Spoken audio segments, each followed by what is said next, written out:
සංඝරත්නයේ අවස්ථාවයි විශ්වවිද්‍යාලතුමා තම ආචාර්ය මණ්ඩලයේ බවතුටි දරුවන් සාක්ෂි පිළිබඳ ගැටලුවක් තමයි.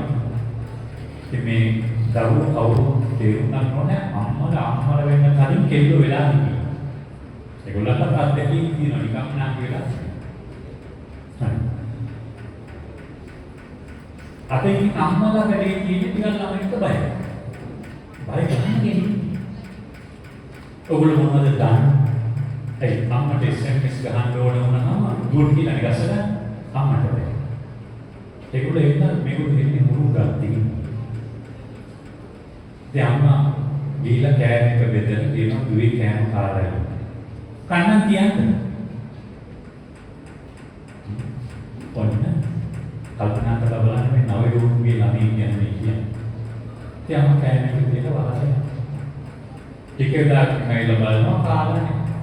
අයිති මේ කෑම එක දීතල වෙනවනේ කාලා ඉන්නකො. කන්න තියන්න. අම්මා විසිකේ. අම්මට දැක්කේ ආයේ. ඒ අම්මලා. අම්මයි නේද ආපු විදිහ කල්පනා කරගෙන ඉන්නවා හරි කරදරයක්. ඒ කැම්ප් එක කාලේ ඉන්නම නිවෙනවා. මම මල් කරදරයක් දන්නේ නැහැ කොහොමද මට කරගෙන ඉන්නවා කණක් එක දෙන්න දෙන්නේ නැහැ මලවදී එහෙම කුණු ගාලා ඉන්නවා. ඒ මට කලින් ප්‍රශ්නේ එහෙම ළමයි දුන්නා ඉගෙන ගන්න බැහැ. ඉගෙන ගන්නවා කියන්නේ අතිපයින් කරන වැඩක් නෙවෙයි.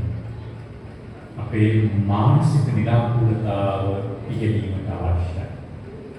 එතකොට තමන්ගේ අම්මා තමන් ගැන විමසිලිමත් වීම නුරුස්සනවා නම් ළමයි පිළිපිනදෙක් වේවා ගෑනුවෙක් වේවා එයාට අභ්‍යන්තර විනයක්. දැන් කොයි වෙලේ හරි අමාරු වෙන්නේ. ඒ අමාරු වෙන මොහොත කොයි මොහොතද කියලා කියන්නේ. හරි කොයි මොහොතද කියලා කියන්නේ. මට නන්ද අමාරුයි ඉස්සර දවසක කියලා තියෙනවා. එයාට පළවෙනි දරුවා ලැබිලා කාසල් රෝහලේදී දැන් 12ක් විතර අවදි වෙනකොට අවදි වෙලා බලනකොට එයාගේ අම්මා පත්තර පිට දෙකක් වෙලාගෙන ඇඳයට නිදාගෙන ඉන්නවා. ඒක දැක්ක විදිහට එයාට නිින්ද ගියේ නැහැ. මාව මේ ලෝකෙට බිහි කරපු දවසේ මගේ අම්මා අද මම විඳින වේදනාව නේද විඳින්නේ. යාගෙතර ඇවිල්ලා සනීප වෙලා කාලයකට පස්සේ මේක මතක් වෙලා එයා කෙනෙකු ලවා ලියවගෙන ගීතයක් ගායනා කළා. මට මව් පදවිය ලැබුණු දිනේදී නුඹේ අගේ මට දැනුනේ අම්මේ. ඇතෙක් බරට දායාද නොසෙව්වද සිප්සයුරේ පරතරට නොයව්වද මව්කම ලැබුදා දැරූ දුක නැති නුඹේ නමින් පාදුම් මේ විශ්වයේ ප්‍රාණිය විඳින දරුණුම වේදනාව කියන්නේ ප්‍රසූත වේදනාවට. ඒ වේදනාව විඳින්නේ දැනුමක්ව අපේක්ෂාවක. මව් පදවි. සෝවාදහමේ අරුණේ කියන්නේ දසමාසයක් කුසේ තියාගෙන මේ ලෝකෙට බිහි කරන දරුවා ඉස්සෙල්ලාම දකින්න අම්මට වරන්නේ. මව්කුසින් දරුවා අරගෙන ලය මත තිබ්බහම සියලු වේදනා මතක කරලා ඇස් දෙක ඇරලා බලන්නේ මගේ කුසින් මන් නිරෝගී දරුවෙක් මෙලොවට බිහි කරලා. ඒ මොහොතේ ඉඳලා ලෙඩ දුක් වලින් ආරක්ෂා කරදී පෝෂණය කරදී අරක බලාගෙන ලොකු මහත් කරන්නේ හැම මවක් උදාරණ විහිස අසාමාන්‍යයි. දුක්පත් වුණා පොහොසත් වුණා ඉගෙන ගත්තා නේද? ඒතර පළවෙනි වැදගත් දේ තමයි දරුවෝ තමන්ගේ තමන්ට ආදරය කරන්න කියන. තමන්ව මේ ලෝකෙට බිහි කරපු මව ගැන අසංවේදී නම් කල්පනා කරලා බලන්න. ප්‍රශ්නයක් තියෙනවද නැද්ද කියලා. හිත රිදෙන වචන කියන්නේ ඉතින් මගේ අම්මා කියන කතාවක් තියෙනවා. ඇරිච්ච ඇස් දෙක ළඟ පේන්නේ නැතුව වැරිච්ච ඇස් දෙක ළඟ පෙනිලා වැඩක් නැහැ. මට මේක පිටු ගානක් අද විවරණය කරන්න පුළුවන්. ඉන්න කාලෙදී පාරල පුරාල කරලා මරණයට පස්සේ අඬලා දොඩලා මහා අවමංගල උත්සව පවත්වලා සතර පහක වැඩ. අභ්‍යන්තර විනයක් තියෙනවා නම් අපි ජීවත් වෙන්න ඕනේ අපේ මානව ධර්මතා අවබෝධ කරගෙන ඒවට කිතා පිළිපදින්න. ඒක දරුවෙක් වෙනවා. මේ විනය ලබා දෙන්නේ කලාවේ සම්පූර්ණ. වෙන කිසිම විශේෂකින් මේක ලැබෙන්නේ නැහැ. රසාස්වාදනය කියලා කියන්නේ මේ කවියක් රස වෙනවා, විද්‍යාවක් රස වෙනවා කියන එක නෙමෙයි. ඊට වඩා එහාගේ එකක් තියෙනවා. ඒක විග්‍රහ කරලා පෙන්නන්න පුළුවන්. දැන් අපි හොඳ කවියක් කියවනකොට අප තුළ පොඩි කම්පනයක් සසලතාවක් ඇති කරනවා කියන්නේ අපේ කල්පනය විකසිත කරනවා කියන එකයි. ඒකෙන් අපිට තෙවෙනි ඇසක් පුරුම වෙනවා. තෙවෙනි ඇසක් පුරුම වෙනවා. මම මේක පොඩි නිදර්ශනයකින් පැහැදිලි කරන්න කැමතියි. පොඩි කවි පන්තියක්. මේ කවි පන්තියේ ලියලා තියෙන වෛද්‍යවරයෙක්. ඔහු කියනවා මම තාම දුප්පත් පවුලක ඉපදිච්ච කෙනෙක්. නිදහස් අධ්‍යාපන වරප්‍රසාදයේ නිසා තමයි මම වෛද්‍යවරයෙක් විශේෂඥයෙක්. දුප්පත් මිනිසුන්ගේ බදුන්දල් වලින් මම ඉගෙන ගත්තේ. ඒ නිසා පෙරලා මට මේ සමාජයේ මේ යුතුයකමක් තියෙනවා. ඒ නිසා අදට සේවය කරන්න තාම දුෂ්කර හොවයි. ඔවුන්ට අගනුවරට ඇවිල්ලා ලොකු ප්‍රයිවට් ප්‍රැක්ටිස් එකක් හදාගන්න පුළුවන්. ඊට වඩා එයා වෙනස් මනසක ඉන්න කෙනෙක්. එයාගේ රෝගලට මම ගිහිල්ලා තියෙනවා. එයාගේ ජීවිතයේ විමුක්ති අත්දැකීම් තමයි එයාගේ නිර්මාණවලට වස්තු ක්ෂේත්‍ර වෙන්නේ. මේ කල්පන්තිය බලන්න ඉතාම සරල කල්පන්තියක්. කල්පන්තියේ මාතෘකාව තමයි මට යාළුවෙක් ඇඩ්මිට් කරා නැගක් දෙන්න පුළුවන්. මට යාළුවෙක් ඇඩ්මිට් කරා නැගක් දෙන්න පුළුවන්. අපේ සමාජයේ ඔක සාමාන්‍ය දෙයක්. හරි. දැන් මේ නෝන මාතුරුගේ ඉගෙන ගත්ත ළමයි හොස්පිටල් එකේ දොස්තර වෙලා ඉන්නවා පුතේ මගේ මේ නැන්ද ඇඩ්මිට් වෙලා ඉන්නවා ඇඳක් දෙන්න පුළුවන්ද? එහෙම කියලා අහන්න බැරි නේ. ඒක දැන් බලන්නේ අපි හිතන්නේ අපේ වැඩේ කරගන්නේ අපි එකේ නරකක් දකින්නේ නැහැ. විදුහල් තුමාට යාළුවෝ කතා කරනවා යන්නේ. මගේ ළමයා ඉස්කෝලේට ඇතුළත් කර දෙන්න පුළුවන්. කොහොම අපි හැමතිස්සෙම අපි උපනේ කරා. දියුණු රටක් කියන්නේ මොකක්ද? දියුණු රට ඕකනේ. දියුණු රටක මානව අයිතිවාසිකම් කියන දේවල් ආරක්ෂා වෙලා තියෙනවා. දැන් මේ කල්පනාවේ මාතෘකාව හරිය අර්ථවත්. ඒ කවියක තියෙන විශේෂ දේ මේ භාෂාව ඉගෙන ගන්නත් මේක ළමින් හරි වැදගත්. මෙතන මචං කියලා දාපු හැටියම. ඒකෙන් එක් ධ්වනිතවන අර්ථයක් තියෙනවා. ડોක්ටර් යාළුවෙක් ඇඩ්මිට් කරලා ඇඳක් දෙන්න පුළුවන් ද කිව්වට වඩා මෙතන මචං කිව්වම වෙනසක් තියෙනවා. මේ දෙන්න එක පන්ති ඉගෙන ගත්තේ. අර සාමාන්‍ය අද ළමයින්ගේ භාෂාවෙන් කියන බොක්කේ යාළුවෙක් වෙන්න. ඒක නෙමෙයි මම කතා කරන්නේ. දැන් යාළුවා මෙන්න යාළුවේ පිළිවීමක් කරපුවාම මේක පැහැරලා තමයි යාළුවා තියාගන්න ඕනේ. ඊට පස්සේ දැන් වල බලනවා අර බොරුවේ ඉන්නවා උට මම මේ වීඩියෝ ඔය එක ගලේ නැහැ කියලා බලන්න. දැන් මෙයා මේ ප්‍රශ්නෙට මුහුණ දෙන්නේ කොහොමද? ඒක තමයි මේ දොස්තරගේ කතාව. ඔන්න අහගන්න කවිය. වාට්ටුවටම ඇඳන් චුට්ටයි ඩෙංගු හැදිලා පොඩ්ඩු දෙන්නයි පාචනීය විතුන් දෙනාටම වෙන්නේ අද එක ඇඳට ඉන්නයි. ඉතින් ආච්චිට නම් ඉන්න වෙන්නේ යට තමයි ඇඳ. වමනියන් නැති කැස්ස සෙම වැඩි දෙන්න දානවා ඒ අද ඒ ඇඳට අද. ඉනක පහලින් කොන්ද පණ නැති තුන් දෙනෙක් ඉන්නවා තැන තැන. ඒ අයට වැසිකිළියේ දොර ළඟ ඇති ඇඳන් තුන නොදී කොහොමද? පපුව දෙනා තුන් දෙනාටම බිමට බැලලා යන්න බෑ තව. හදිස්සියකට පේන තැනකින් තියාගත්තා නම් තමයි හොඳ. අංශ භාගයේ හැදුන හතරයි. ඇගෙන් කවුරුත් වැටුනේ නෑ තව. යහද වැටවල් තියෙන ඇඳවල් දෙකයි ඇත්තේ වාට්ටුවට. කකුල් කපලා පස් දෙනෙක් කැටි වරුව ගානේ සීනි මැන දුරට දැම්මොත් සීනි කනවා නර්ස් වෙනවද නැද්ද බල බැරි කමක් නෑ දත් දෙන්නට පොඩි උදව්වක් කළොත් විතරයි. එමන්ද හැතැක්ම 125ක් එහාට ගියාට පස්සේ මේ රටේ රෝහලක් මේ නිරූපණය කරනවා. හරි. අපි කොච්චර දුප්පත් ගන්න මිනිස්සුද අපි පොඩි දේවල් ටිකක් අමාරුයි උඹයාට අපිට මේවා ගැන සංවේදනා තියෙන්න ඕනේ. මනුෂ්‍යත්වයේ පිළිබඳ හැඟීම් දැනීම් තියෙන්න ඕනේ. බැරි කමක් නෑ දත් දෙන්නට පොඩි උදව්වක් කළොත් විතරයි. මොකක්ද දෙන්නට කිව්වද? නේද? බලන්න මේ කවිය අවසාන පදේ කියවනකොට අපිට ටිකක් රිදෙනවා නම් අපිට සංවේදීතාවක් තියෙනවා.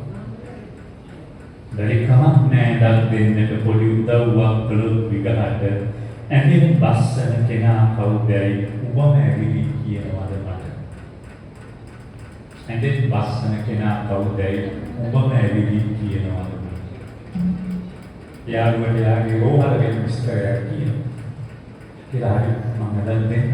අට මේ උදව් කරලා කවද බස්සන. හරි. දැන් හැමතිස්සෙම අපි හොඳ නිර්මාණයක් රස විඳිනකොට කියවනකොට අපතුල සසලත්වයක් ඇති වෙනවා නම් අපි කියනවා එකෙන් තෙවෙනි එක අපට උරුම වෙනවා. තෙවෙනි එක කියන්නේ විචාරශීලී කල්පනාවක් ඇති වෙනවා. මම කියන්නේ කිසිම කෙනෙකුට 100% පරමාදර්ශී විදිහට ඉන්න පුළුවන් කියන අපිට අවශ්‍යතාව වුණා අපි එහෙම කරනවා තමයි. ඒක වෙන දෙයක්. ඒ වුණාට අපි හැමතිස්සෙම උත්සාහ කළ බලන්න ඕනේ හැකිතා ආත්මාර්ථය තුනී කරගන්න. අපේ බඩගින්න ගැන විතරක් නෙමෙයි අපි හිතන්නේ. අපි අපේ අනිකා ගැන සංවේදී වෙන්න ඕනේ. හරිද? දයාව, කරුණාව, මෛත්‍රිය, ස්නේහය කියන වචන අපේ භාෂාවේ තියෙන ඉතාම උතුම් වචන. ඒ වචන ඕනෑම ඒවට පාවිච්චි කරලා බාධා වෙලා තිබුණාට ඒ වචන හරි බර වචන. ඒ වචන බලෙන් අයිති කරගන්න බැහැ. ආදරය කියන වචනේ එහෙම එකක් තමයි. අද වැඩියෙන්ම රේඩියෝ එකක් දැම්මොත් ඇන්නේ ආදරය ගැන. මේ ළමයි අහන සින්දු. ඒවා අන්තු ජාති සින්දුවද අහන. හරි. ඒවට සින්දු කියලා කියන්නේ ඒ කියන එකයි මට තියෙන ප්‍රශ්නේ. ඒ ලියන අයට භාෂාව බෑ. ඒගොල්ලෝ වාක්‍යාර්ථ ටිකක් තමයි කියන්නේ. හරියට කියන්න බෑ. ඒක යටිකින් කියනවා දඩබඩ ගන්න සද්ද දාන්න. හරි. ඒක කනගුණු තරුණ සමාජය කුසපත් වෙනවා මේ වගේ. හොඳ ගීතයක් රස විඳින්න පොඩි භාෂා සංවේදීතාවක් තියෙන්න ඕන. හරි. අපේ ශ්‍රවණී ඉන්ද්‍රිය ඒකට සුසර කරගෙන තියෙන්න ඕන. මම දවසක් මේ අර ව්‍යායාම කරන උපකරණයක ඉන්නකොට ඉස්සරහා රූපවාහිනිය හයි කරලා තියෙනවා මේකේ තරුණයෙක් සහ තරුණියක් කතා බහ. ඒගොල්ලෝගේ නාලිකාව අලුතෙන් නිර්මාණය කරපු ගීතයක් දැන්නේ අද පළවෙනි වතාවට හඳුන්වා දෙනවා කියලා කියන්නේ. එහෙම නෙමෙයි ඔබ කිව්වේ අද අපේ අලුත් සෝං එකක් ඔයගොල්ලන්ට ප්‍රසන්ට් කරනවා කියන්නේ. දැන් මෙවැනි තමයි භාෂාව කියන්නේ. ඕනේ ප්‍රසන්ට් කීකී කියලා ගන්න. මේක සම්මුතිය උඩියට පුරු කරපු එකක් කිව්වා. ඔබම කිව්වා යාදී ටික මාත් දැන් බලාගෙන ඉන්නවා උඩියට පුරු කරපු එක. ඔන්න ගීතේ ඉදිරිපත් කරා. මේ අධිවේගී මාර්ගය වගේ පාරක දර්ශනයක් පෙන්වුවා. රතු පාට රේසින් කාරක වේගෙන් ගියා. හයියෙන් බ්‍රේක් පාර ගැහුවා. ඊට පස්සේ දර්ශනයේ ගෑනුවනේ පාරේ වැටිලා ඔළුවේ ගලා ගියා. ඊගාව දර්ශනයේ තරුණේ කොටේ වවාගත් තරුණේ දෙවි කමිසයක් ඇඳලා පපුව ඇරලා දෙවි කලිසම ඇඳලා ගිටාර එකක් අරගෙන ඇවිල්ලා අර වැටෙන්න ළමයි නෙමෙයි පැත්තේ කකුල දාලා ගිටාර එක ගන්නවා. ඇයි මාතාජී කියන ගිටාර එක ගන්නවා. ඔකෝ ඉතින් තව එකක් කියනවා මට ඒක කියන්න බෑ. ඒ ළමයාගේ අඟ පසට සිහි කරලා ගිටාර එක ගන්නවා. මේ දේ තමයි කාකාරී විපතක් වෙලා තියෙනවා කන දෙර ගන්න උදව් කරන්නේ. නේ? දැන් අපිට මේකගේ පෙම්වතිය මේ අනුකූලට වාදිනේ වෙලා තියෙන්නේ. මු ඉස්පිතාලේ රැයන්නේ පෙයිසල ගිටාර ගන්න කරා. මට අන්තිමට ඒක අහලා ඉවරනකොට විදුනේ කෙල්ලගේ පෙර පිනක් තිබිලා තමයි මේ අනුකූල වෙලා තියෙන්නේ. නැත්නම් මේ වගේ කාලකන්ණියෙක් එක්ක ගිහලා මුළු ජීවිත කාලෙම විදෝනවා. නෙදරින් කියනවා තේමනේ ජීවත් වීමේ කලාවක් තියෙනවා. හොඳ නරක කියලා දෙකක් තියෙනවා. ගඳ සුවඳ කියලා දෙකක් තියෙනවා. යහපත අයහපත කියලා දෙකක් තියෙනවා. සත්‍යර්මය අසත්‍යර්මය කියලා දෙකක් තියෙනවා. ඒ නිසා දරුවෝ කිසි දෙයකට මුසපත් වෙන්නේ නැහැ. වැරදි කියන්නේ තම්පරලානේ වැරදුනොත් කියනවා. නමුත් කෙනෙක් ඇවිදිනකොට යම් අවස්ථාවක ත්‍රිවිධ පාස් වල ඉන්න තරුණයන්ට කතා කරලා තියෙනවා. හරි. මට හරියට හිතෙන්නේ එක සැරයක්වත් උසස් පෙළ විභාගේ ගත්තේ නැති ළමයි. එක තරුණයෙක් මට හම්බුණා විශිෂ්ට සාමාන්‍යතාවයෙන් සාමාන්‍ය පෙළ 100 විෂයන්. 100 විෂයන්. හරි. එතකොට අම්මා ඇඟලු කර්මාන්ත ශාලාවක වැඩ කරනවා. තාත්තා මේ. ගතමින් මේ ළමයා උදැන්තර විඤ්ඤාණ තිබුණා යාට දැනෙනවා මට ඉගෙන ගන්න පුළුවන් කියන්නේ. සාමාන්‍ය පෙළ විභාගේ විශේෂ සම්මාන ගත්තා. අම්මට කරදර කරලා නැහැ කරගෙන ක්‍රීඩා කරගෙන අම්මට ගණන් හදලා පෙන්නනවා. ඈ මට උසස් පෙළ කරන්න ගියොත් මෙච්චර සල්ලි යනවා ආරෝමේවා මෙච්චරයි. මට මේක පදවන්න පටන් ගත්තොත් අම්මට මට මෙච්චර දෙන්න පුළුවන්. අම්මා ඉගෙන ගන්න කාන්තාවක් නෙමෙයි. හැබැයි අකනැත්තේ කරන් දීලා තියෙනවා. හරි. කරන් දීලා තියෙනවා. දැන් මට තරුණ ජීවිතයක් Tamanට ආදරය කරන්න දැනගෙන ඒ තරුණයාගේ මම දැක්ක දේ තමයි ඒ තරුණයාගේ ජීවිතේ උදා අවුල් කැටිලා. ඒ වගේ කී දෙනෙක් කෙනෙක් ඉන්නේ. අපේ අර වැදගත් නිර්වචනයක් තියෙනවා පාසලක් කියන්නේ සංස්කෘතිය පවරා දෙන්න තැන. ඒ සංස්කෘතිය ඇතුලේ දැනුමක් දෙනවා. ළමයින්ගේ කුසලතා දීප්තිමත් කරනවා. ළමයින්ගේ ආකාරය ගොඩනගනවා. හරි ආකාරය ගොඩනගනවා. ඔබ හැම කෙනෙක්ම එතනින් පොහොසත් වෙන්නට ඕනේ. පොහොසත් වෙන්නට ඕනේ. එතකොට තමයි ශක්තිමත් දෙපා කියලා ඉස්සරහට යන්න පුළුවන් වෙන්නේ. ජීවිතේ කියන්නේ මා උස කන්දක් නම් බය වෙන්න එපා. පරිස්සමෙන් පරිදහයක් නැගී. දැන් පරිසියක් නෑ. දැන් තියෙන අනුව. තව පරිදහයක් පරිස්සමෙන් නැගීද දැන් තියෙන 80. තව 10ක් නැගීද දැන් තියෙන 70. කොහොමද මේ පරි නැගිනකොට ඔබ නිරුත්සාහව මුදුනට ගමන් කරලා තියෙනවා. පඩි පැනගෙන යන්න ගියොත් අනතුරු සිද්ධ වෙන්නට පුළුවන්. හරි. තරුණ ජීවිත ගොඩනගා ගන්න ඕනේ කල්පනාවෙන් සහ අවබෝධයෙන්. ඊළඟ වැදගත් දේ තමයි දැන් කාලේ වල වේගෙන යන තව පොඩ්ඩක් කතා කරන්නේ. තීරණ ගැනීමේ කුසලතාව. අපිට මේක මේ කියන්නේ හිතුවේ මේ කළුතර ප්‍රදේශයේ උසස් පොලිස් නිලධාරියෙක් මට මේක විවිධ කාලයක ज्येष्ठ पुलिस अधिकारी वगैरह का शिष्य किया इससे सेमिस्टर दवसක උසස් පෙළ පන්තියක් කැවිලා යනවා. ත්‍රිවිධ එකක් කැවිලා ගෑනුලා මේක කොට කරගෙන යනවා. මේක. එතන කෙසෙල් නම් දුන්න කාන්තාවක් ඉඳලා. උන්ට ඒක අල්ලලා නැහැ ඉච්චර. උන්ට මොකද වෙන්නේ මොකද වෙලාවට යනවා තියෙනවා උපකරණ. ෆෝන් එක තියෙනවා. ගැහුවා වන්න නැහැ ගැහුවා වැඩ කරලා වෙනවා. එයා කියනවා අනේ දාලා මේ ත්‍රිවිධ එක ගැහුවා මේ පටෝගෙන ගියා මට නම් මේ වැඩි ඇල්ලුවේ නැහැ මෙන්න මේකයි නෝබල් කියලා නෝබල් කියනවා.